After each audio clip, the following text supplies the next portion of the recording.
liberate yourself and your soul from the trauma and from past experiences that have limited you and your power.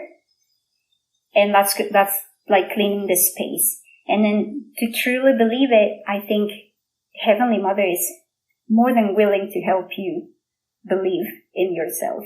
And think about you as a mother. Wouldn't you want your child to shine and to speak with power and with wisdom and with healing? You know, like you would absolutely do anything in your power to give your child that gift.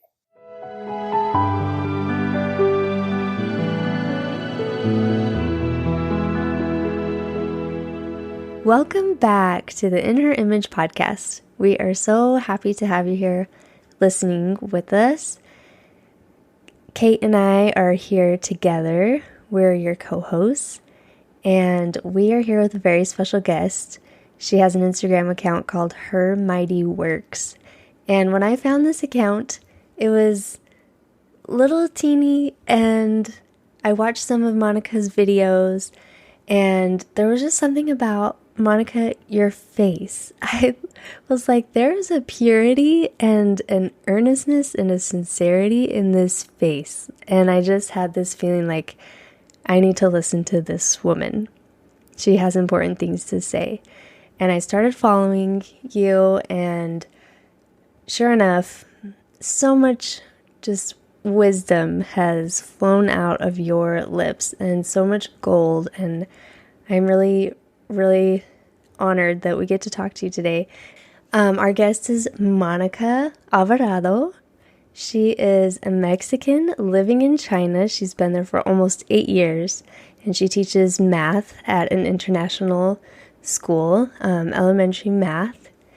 And she is married and just such a gem. So thank you so much, Monica, for joining us. Thank you, Jess. And I really appreciate it. It's an honor for me to be here with you. And that story you share about finding my account, that was really special for me, because for a long time I was sharing like things that I felt, and no one was really watching or, you know, like caring about what I was saying until you saw my video, and then it was like magic. It was so good. So I appreciate that. You gave me, I don't know, it was really special for you to comment on my video and share. And then it's been a beautiful journey with all of you. It was meant to be. I think we were guided to each other. So you were chatting with Kate and I a little bit before we started recording about a little bit more of your background. I would love for you to share that with our listeners. Just sort of your journey and how you came to be seeking a Heavenly Mother. Okay, so I've been a member of the church my whole life. And I grew up in Mexico. I was born in Mexico. I was raised in Mexico. And I don't feel like of course we never talk about Heavenly Mother. Never. I don't even recall having that knowledge.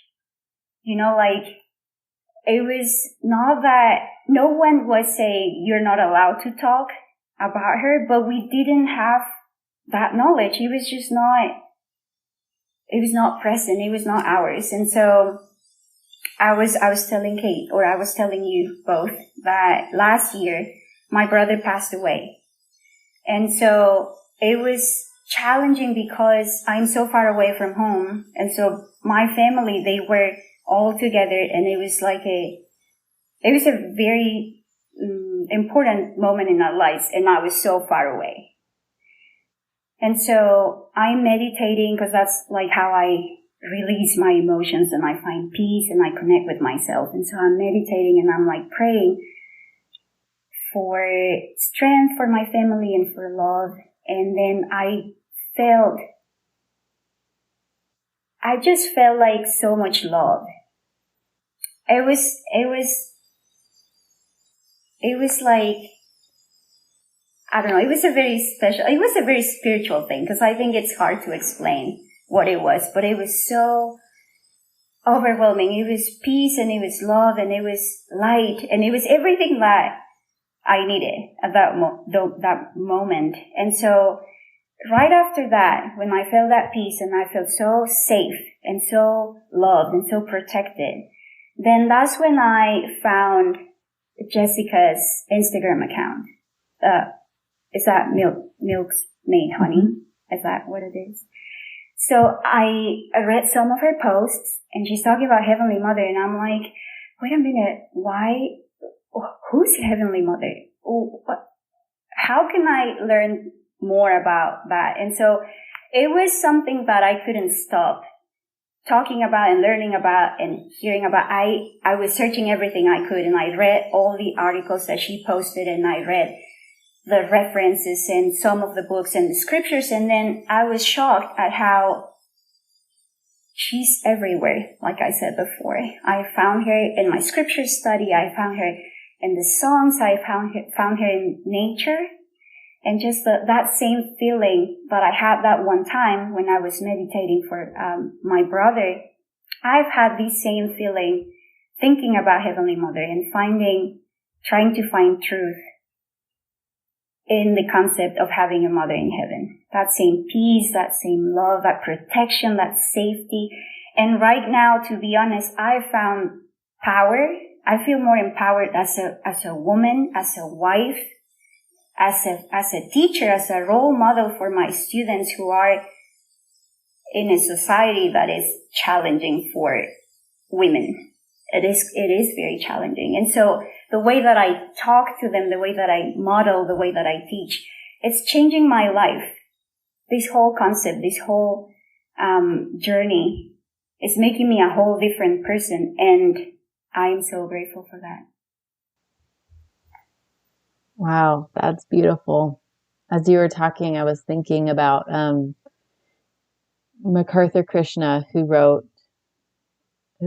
is a co-author of Girls and Boys Guide to Heavenly Mother and other books in Deseret Book about Heavenly Mother. And she was talking about how those of us in this current community where we're saying like we see her everywhere and she's a big part of our worship.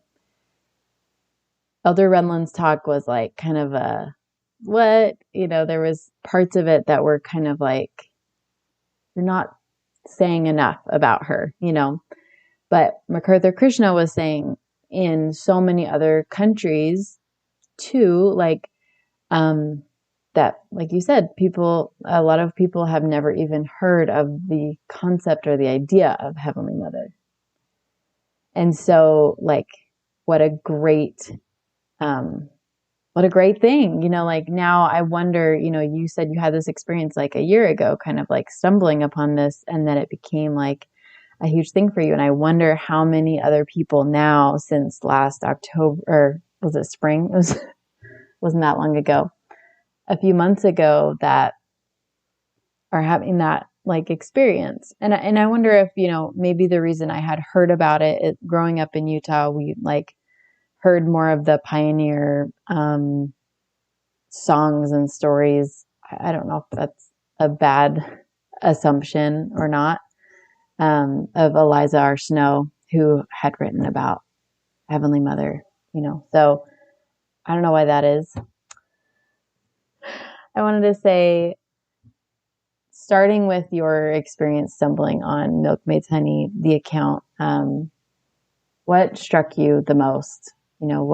How did you begin to connect with Heavenly Mother? You said you see her in scripture every time you open the scriptures. Yeah, I think it was like having the little clues, like Jessica, she talks about wisdom and the trees and the groves. And like with that understanding, then you can literally find her everywhere. But without that, it's like you're reading a language that you don't really understand because it's coded. And so you get the keywords and you're like, okay, well, that makes sense. And it's important to me, coming from a country that we don't have empowerment for women.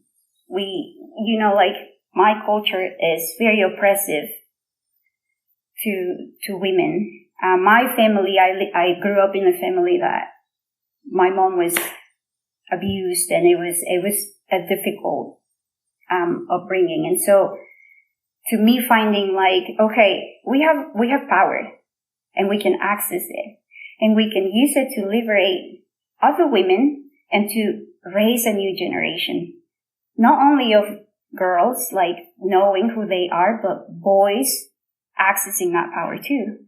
And so that to me was mind blowing. Like, I need that in my life, and I need that for my family and for my people, because they don't know that.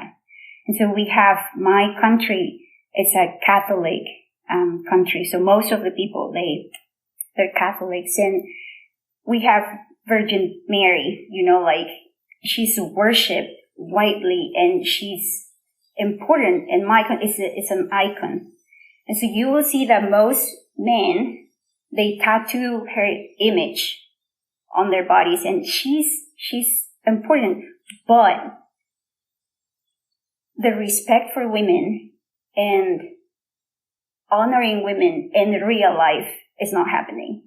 So how come we worship a female god as a country? I'm speaking about my country. How come we have a special place for a female god, but then in reality, that's not happening? Women are being oppressed, and they're being silenced. And so, and that doesn't really make sense. So so when I was reading what Jessica was saying, it's like, okay, this needs to make sense. It has to match what we're saying and what we're worshiping to what we're doing to women in the church. And that, now that we apply it to our church, how are we giving the power to women in our church? How are we doing that? So, yeah. Yeah, I think they're absolutely tied. This has been on my mind quite a bit lately, thinking like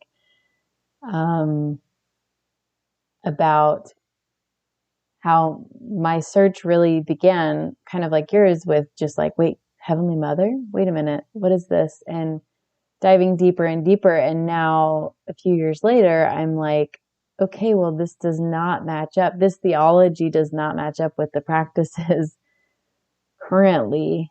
And, that's upsetting, because I've come to understand the place of Heavenly Mother, that she is equal, side by side. She is God. And, yeah. So one of the ways that it seems like you're speaking out about this is by specifically pulling her out of the scriptures. I love how you said, like, it's like suddenly you have the code to decode the scriptures and see her. And so that's one of the things we love the most. Reading your posts as you're following Come Follow Me, often you're sharing your own personal experiences and relating them to the feminine. How did you come up with your Instagram handle and the mission for your account? My Instagram handle was, so first I started that account as a missionary. So I was like, I'm just a Chinese missionary.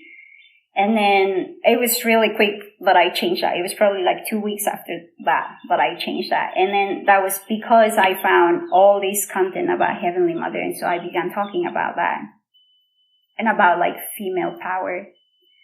And so, I chose that, her mighty works, because I see her mighty works everywhere.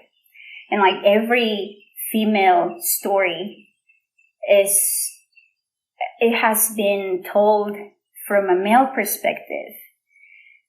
And so the way that I study the scriptures now is like, if I were this person experiencing this specific situation, is that how I'm going to respond to it? Is that everything that is like happening? Or what would take me to make this decision? Like, what would be my attitude or my experience? And so that's when I've like discovered, and I know that much of the content and many of the things that I share sometimes are like, how do you know that actually it happened that way? I'm not saying that it happened that way. I'm just thinking like if I were in that moment, that's probably what I would have experienced.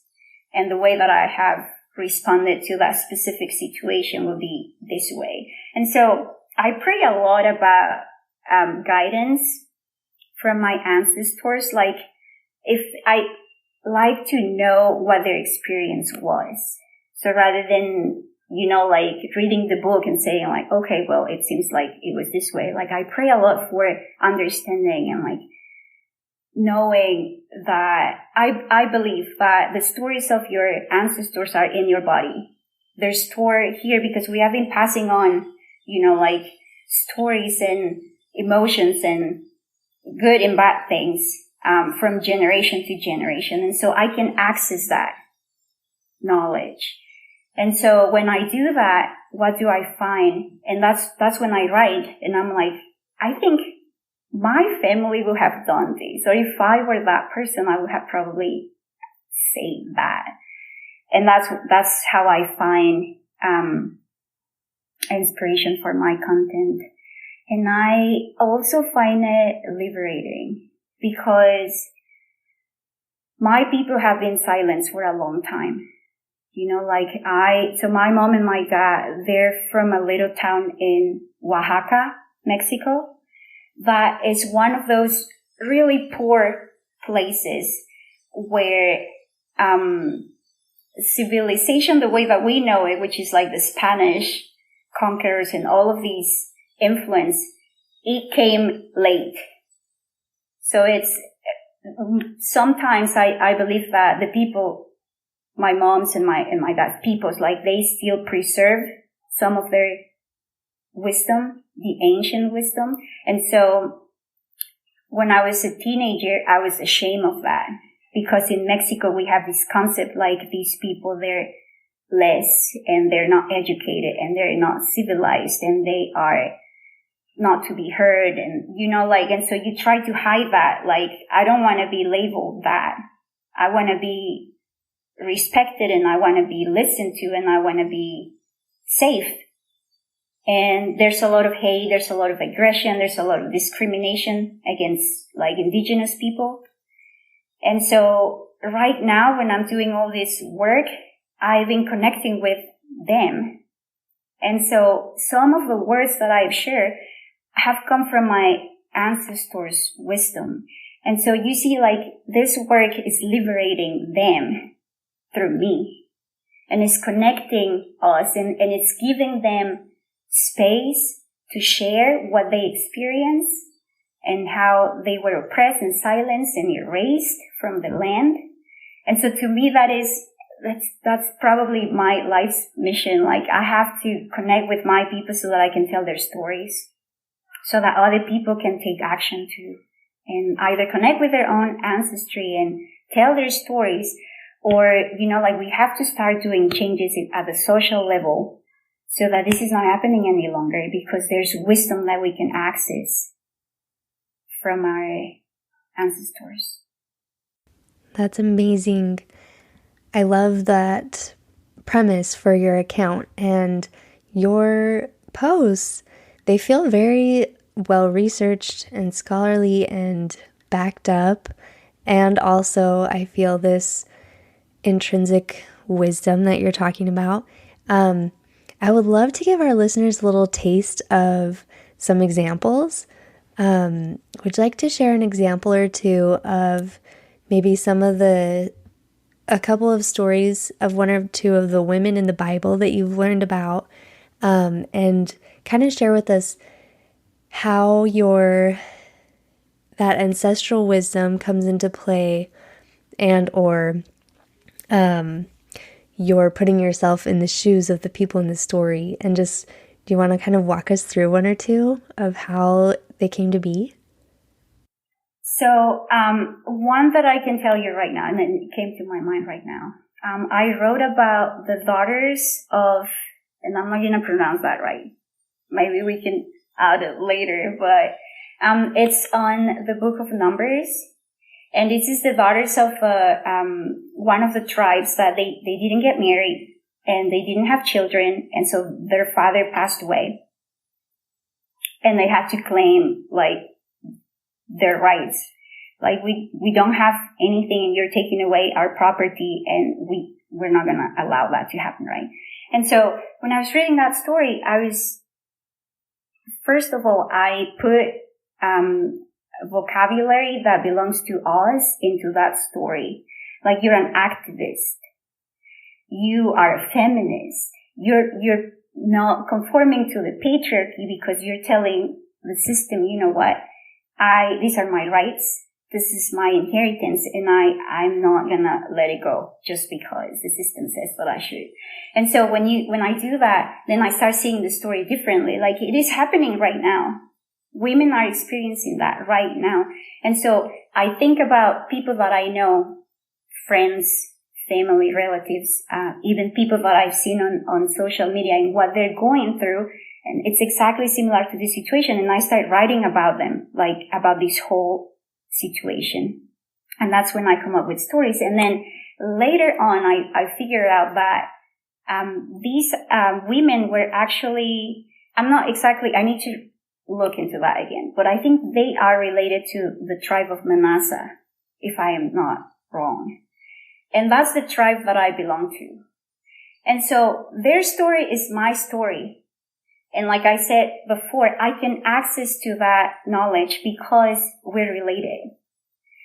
And I think our ancestors will be more than happy for you to ask and access, and then they will give you that power that you need right now to fight whatever situation you're going through. And like I said, I feel like I'm being given all of these wisdom and knowledge because I'm trying to help women. So that's been my goal. That has been my dream. Like, I pray every time, how do I help women feel it? Feel their power, feel connected, and feel their divinity. And that's what I always get, just for asking and for connecting. That's one example that just comes to my mind right now. That's an amazing example. And it's really like, I've had a hard time wanting to study the Old Testament this year. But when I look on your page and like I read the stories, I'm like, okay, I can get into this. Like you said, it's like it's happening now. And I was thinking, as you were saying, that one of the posts that probably hit me the hardest, or just felt really powerful to me, was when you were talking about Lot's wife. And you told a personal story about you and your own mother and just shared, the depth of a mother's love. Would you mind kind of sharing that and how you related it to Lot's wife, whom we have always used as an example of someone who couldn't give up their lifestyle and was worldly or whatever? Yeah. And I honor that, that Lot's wife story has been, so before I left Mexico, the last thing my dad told me, the last time that we saw each other face to face, he told me, you never look back. Don't forget that. Never look back. And so to me, the story, the way that we tell the story, I believe that it is powerful. Like, yes, we don't look back, and I love that story. It's special to me. But when I was reading it this year and I was thinking about women one more time, like, what's her story? If I were that woman, is that what I would have done? Like, really? Was that after all that I went through, I'm just gonna like look back and my fate is that? Like, I don't think so. And I don't think so because if you read the chapters before, she has been present and there are other siblings. It's not only those two daughters that she's taking out of the city, but there are many others that are still in the city. And so as a mother, because I've seen my own mother, and that's why I shared my experience, I don't think that as a mother you're gonna, like, just leave and say like, well, that's okay. They're evil. Let them burn. Like, that's not what a mother will do. And I thought about my own mom and how she has in that one instance when I was at the river, and then I fell. I don't know exactly what the name is, but there was some sort of a difference in the level of the land at the river. And so I fell into a pit or a thing that was deep, and I couldn't come out. So my mom, as soon as she saw me drowning, she jumped to get me out. And she's shorter. So there was no way, like if you use your logic, there was no way that she was going to get me out of the water. But she didn't. What she told me later is that she couldn't think of seeing one of her children dying without doing anything. Like there was no way. Like either she would have died with me or, yeah, that was the only option for her. So she jumped into the water and she tried to get me out, but it didn't work. So somebody else had to grab, like, I think it was like a long branch of a tree, and so they reached that thing out to me, and so I grabbed it, and then I grabbed my mom, and then they pulled us out of the water, and so that's how we came out of the water. And so as I was reading that story, Lot's wife, one more time, and then I'm thinking, like, a mother's love is that kind of love. It's like, like, if I'm hearing my children burning back there, I'm sorry, two daughters, I love you with all my heart. I know you're going to have a great future. I'm going to go back and try to save one of them. And so, like, that's the power of love, and that's the power of our Heavenly Mother. You know, like, she's been coming back to rescue one by one all the time. And that's why I am finding her in the scriptures all the time, because I feel like every story relates to different people. Some of these stories are going to talk to Jess, but maybe another story is going to talk to Kate, and maybe another story. And so one by one, because this is technically the work of salvation, we're working one on one. And she's there for the individual. She's not trying to, like, let's start this revolution with all of these women, but like she's trying to reach every single heart if we're willing to connect. And so, yeah, that's what inspired that story. That's why I shared what I shared. And Jess and I talked about that later, and it's like, not everybody will think that the story went that way, and that's okay, because the other way that we tell the story is powerful too. There's a powerful teaching, and there's people who connect with that, and that's beautiful too, and we can honor both or even more. Absolutely. It's so fun to just be presented with different possibilities of interpretations, especially if we've only heard a lot of the stories told one way. It's nice to kind of have the mind opened up and to realize, oh, maybe there are lots of possibilities here. And that's exciting. It makes the scriptures like a treasure hunt. And so I love that you share those different perspectives. And I think, like, whether it was written with the intent of teaching one lesson or another, maybe doesn't even matter that much, If you glean something out of it that means something to you, that's the power of the scriptures, right? And so I think it's worth exploring those different possibilities, because at different times in our life, and like you said, for different people, reading it a different way could be more applicable, or more, it could resonate more at certain times. So thank you for sharing that, and for connecting it to Heavenly Mother. That was a really special piece too. And I can just totally see that. I could totally see her reaching out or jumping in the river to save any of us. And I love how you talk too about how it's individual and one by one, which makes perfect sense too, right? Like, who knows their child better than a mother? And I think our Father knows us perfectly too. We believe that as well. And of course, our mother, she knows every little thing about us, and that's really comforting. And I have another thought right now that you're saying that. I am thinking about the womb. So when the mother's womb, where you're safe and you're being nurtured and you're growing. right?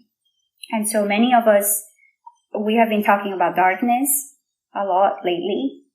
And I've been giving talks in my word about darkness and pain and silence. And I think it's important for us to stop,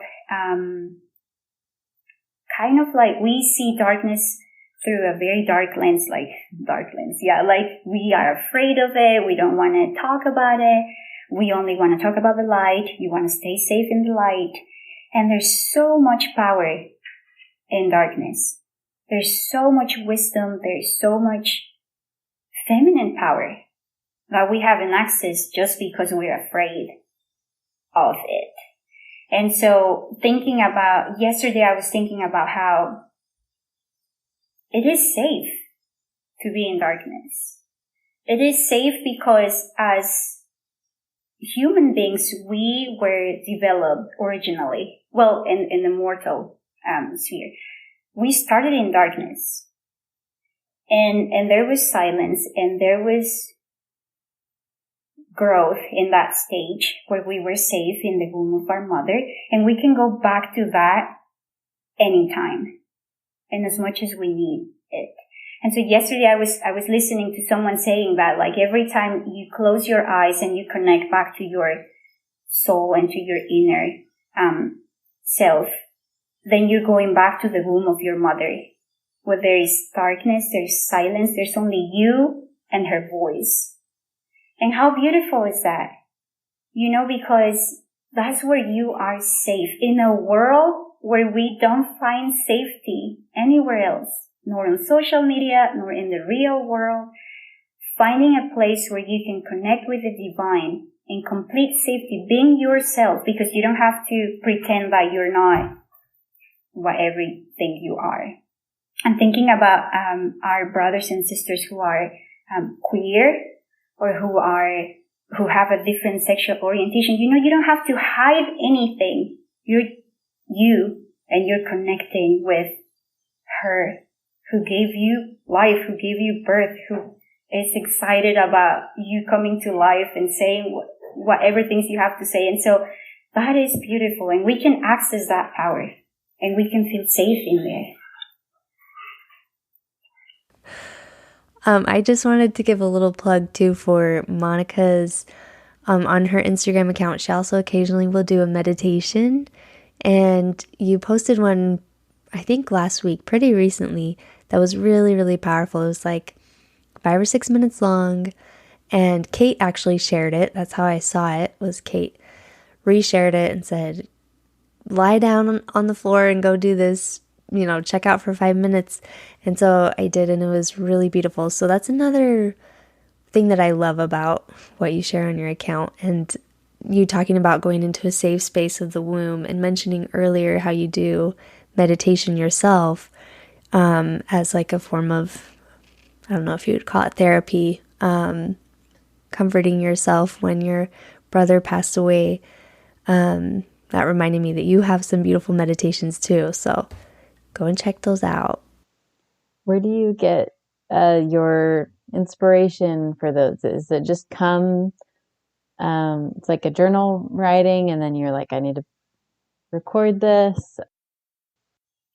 Yeah, so when I'm meditating and I do feel the words coming in, I'm like, somebody needs to listen to this. And so I'm writing, and then I think the part that I enjoy the most is when I'm recording it, because I feel the emotions.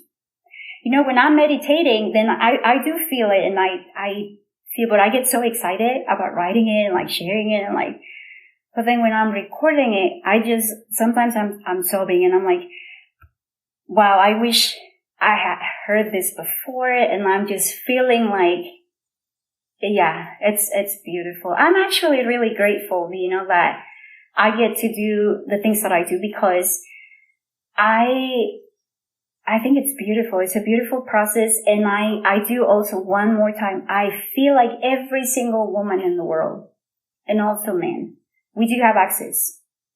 You could do it if you want to, You could do things that are even more powerful and more beautiful, but we stop ourselves because we think, oh no, she already did it and it sounds so good and there's no way that I can do something like that. And that's the biggest lie that you're telling yourself, because me with my broken English, like, you can do things that are gonna blow our minds if you believe in yourself. So that's why I like to tell women, just reclaim your power.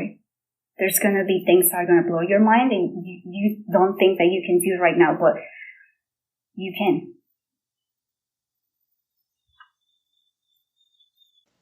Thank you. Thank you so much for that encouragement. And that's one of the things I love about what you've written, and I guess what's been given to you from the divine, as you've described it, essentially. Like, now I will listen to those again and say, this is what Heavenly Mother wants me to know. You are divine, you are safe, you are connected. And those are all mantras that or messages really from God. And so you may have already answered this in what we've talked about, but are those kind of the dominant ways that you feel Heavenly Mother has reached out to you through scripture and meditation? Is there anything else that you would want to share with us? That so Jess, you were asking me about a favorite scripture or a quote. And I struggle with that because I think all the scriptures are my favorite. Not all of them, but I do have quite a few favorite passages of scriptures. But last week I read about being a mother in Israel. I think that's how you say it in English, because I was reading it in Spanish. Being a mother in Israel means that you're liberating people. That's your calling. And so in my patriarchal blessing, that's one of my blessings. It says that I'm going to be a mother in Israel and I don't have children. And so that's really ironic, right? Because you tend to think, okay, so the way that I used to see things, it's in a little box. Like, this is what it means to be a mother. So whenever you get your children, that's when you start calling yourself a mother, and that's when you start doing the work, and that's not true. And so I have a concept about the divine and about God itself. I call it's the contradiction. It's a God of contradictions, because everything that I was told in my patriarchal blessing, it's not the way that I imagine, like being a mother in Israel. I have another line says that I'm going to be a missionary. Everywhere I go, I'm going to be a missionary. And you know what? I came to China, and if you preach the gospel, or if you talk about Christ, or if you ever mention the Book of Mormon, you're going to be sent to jail. And like, you can't. And so when I was thinking about that, like, the lesson that I learned when I came here to China was, you're trying to put yourself in this little box. This is what it means to preach the gospel. This is what it means to be a mother. When actually what God is inviting you to do is to get rid of that box and expand that concept. You know what the meaning of being a missionary is? To learn another language, to honor a different culture, to see the divinity in people who belong to a different faith, and to feel the Spirit when they preach, when they worship, when they sing, and to join them in their worship. Like, that is so divine. And it doesn't mean that I have to come and tell them, hey, listen, whatever you're feeling is not true because it's not being done with the right authority, and you need to come to my church and get baptized, and that's when you're going to feel the real thing. Like, whatever you're feeling right now, it's the real thing. I honor that. It comes from God, and I can feel it. I can feel your spirit. And so I talk about that a lot in my account too, like how I have felt other people from other religions. They also have truth and light, and they can access the divine, and we can feel it if we allow ourselves to do so. If we take off that mask of like, no, listen, I'm the only one and you have to listen to me, then you can experience things that I never imagined possible. And so it's that invitation, for me right now, it's that invitation from God to just get rid of that box. That's not working. That's not going to build Zion. Just get rid of it and then expand. And so imagine if we go back to our patriarchal blessing and we get rid of our box and we see things from a more expensive point of view. And if you go back to your patriarchal blessing and you think about Heavenly Mother, where do you find her? What attributes were you given that belong to the feminine divine? And what missions and what purposes or what indications, where did you find her in your own patriarchal blessing or in your own life, in your gifts, in your voice, and your thoughts? Like we're representing that power. We're embodying her presence here on earth. So I think that the problem right now is that many of us don't believe that we can. It's like, no, maybe she does, but not me. I'm not really that. And it's a mindset. We just need to let go of doubt and the fear. We have been indoctrinated to fear it. Just yesterday I was listening at sacrament meeting and somebody said, like, you don't trust your wisdom because you're going to go astray. You have to trust God's wisdom.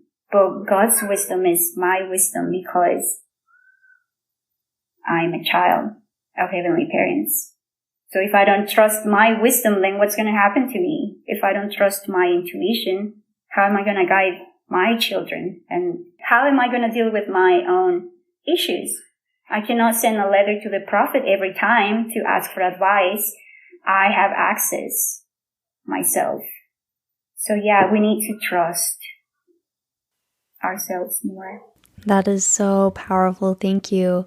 I'm glad that you focused on honoring other cultures and religions and seeing the divine within them. And then how you kind of brought it back to, it starts with yourself. The work actually starts within yourself. If you can believe that you are divine, that you have the power of God within you, you're literally their seed. It's like you are the fruit. Then we can start to truly see other people as they really are and believe it because we feel it about ourselves. So thank you for expanding our vision. Thank you. I really want to know how you got to that point where you said, where you believe all those things that you just said to us. Like, the world's going to tell you, somebody already did it and they're more powerful than you. Like, how did you really believe that? Like, I can have a voice and my voice matters and everybody, I need to speak up so that others know their voice matters. What does the process look like? When did you reach that point? Was that part of you before the last year? I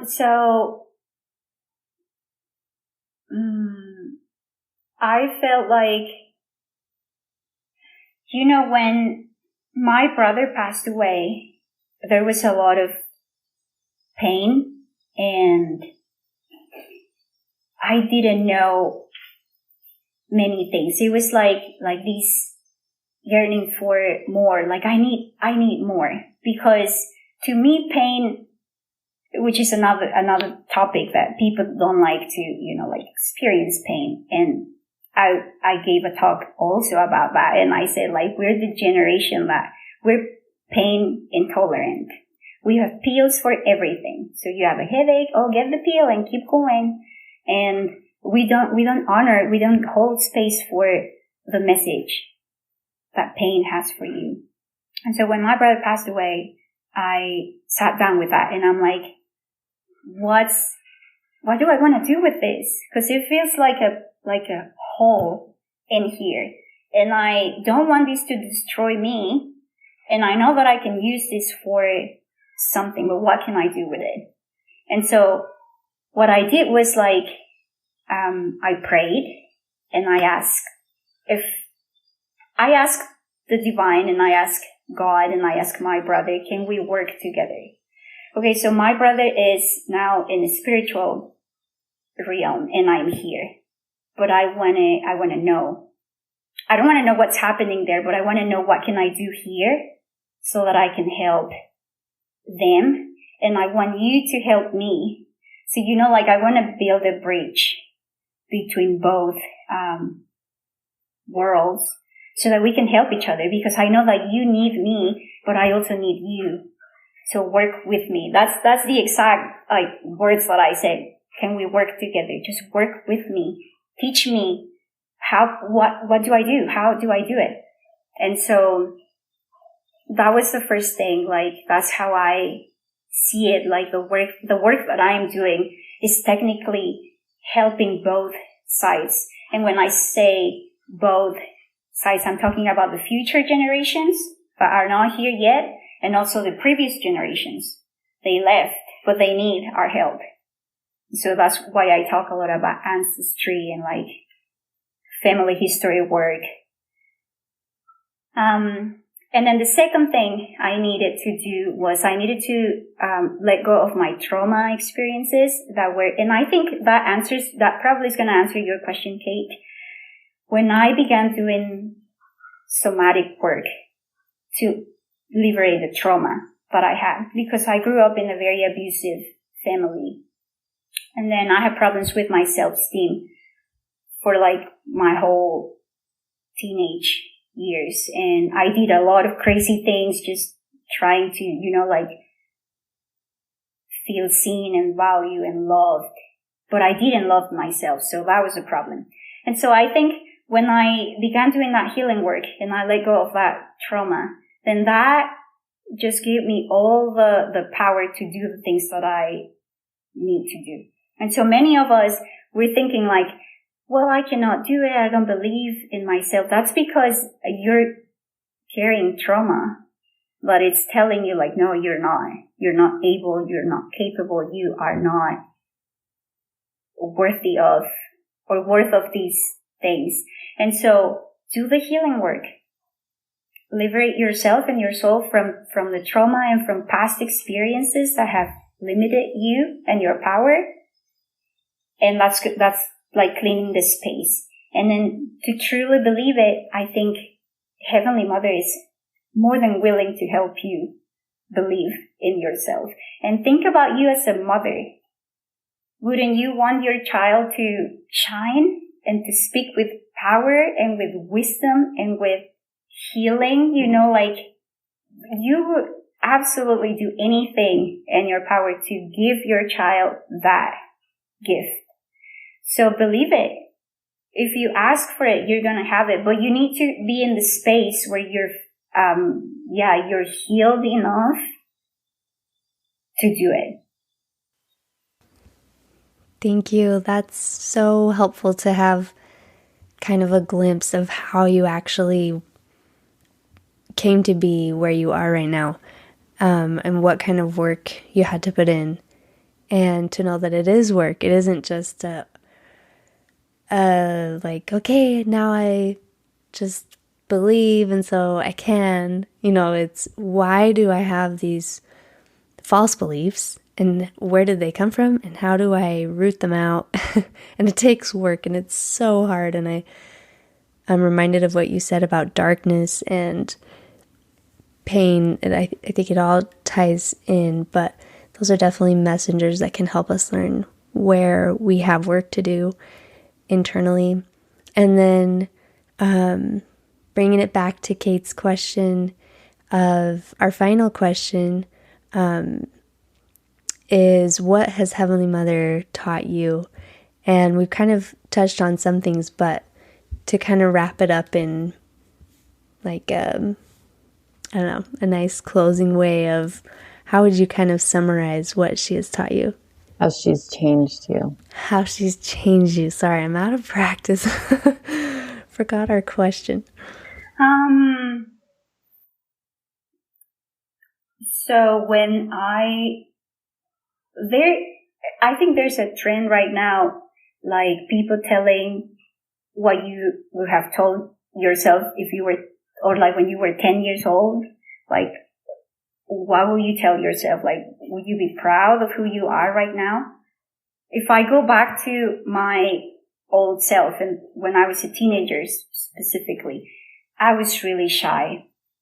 There was no way that I would have had a conversation with anyone, or that I would have spoken about things that I believe or that I feel. There was no way. With my parents, with my friends, like, I was shy and I was quiet. And I was bullied because, like, I will never say, like, hey, this hurts, or don't talk to me like that, or like, so I was a target. And so how is Heavenly Mother changing me? It's like, it's a transformation, because I wasn't comfortable telling you what I think. I wasn't comfortable telling you who I am. And I spoke about that at the beginning, like, coming from an indigenous background, I was always trying to deny that. Like, no, but my father has Spanish blood, and so we're kind of like on the Spanish side. And like, no, that's not true. We're indigenous, and I'm proud of it. And I want to know more, and I want to be it.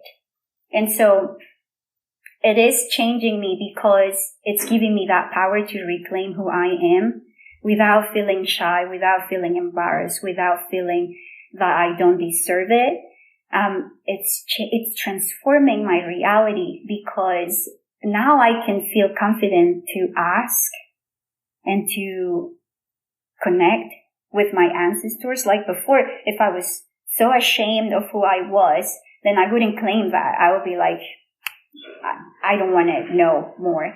But right now, she's technically letting me accept myself for who I am, and that gives me more power.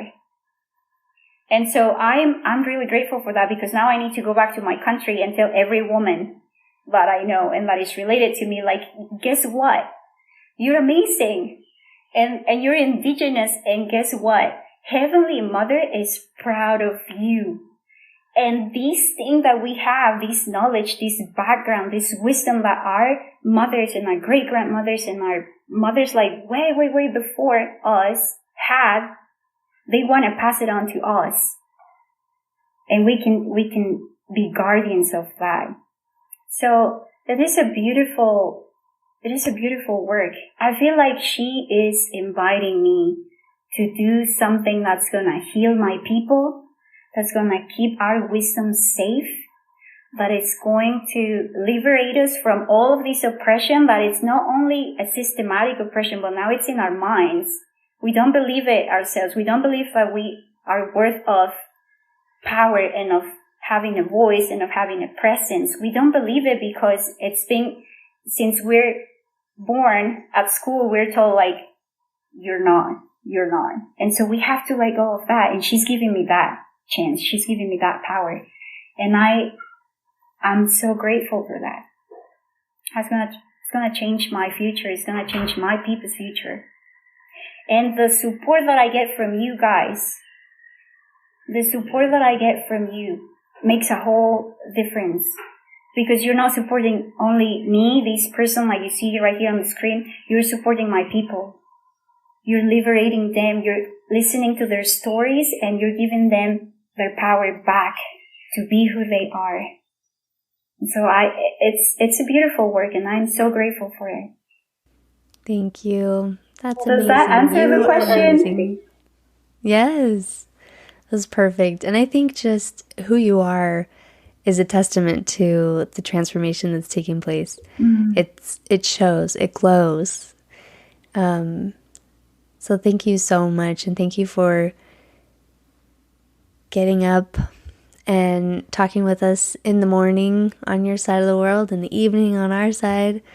And thank you so much for everything you've shared with us today, and for your generosity and your light and your darkness. We are so grateful for all of it.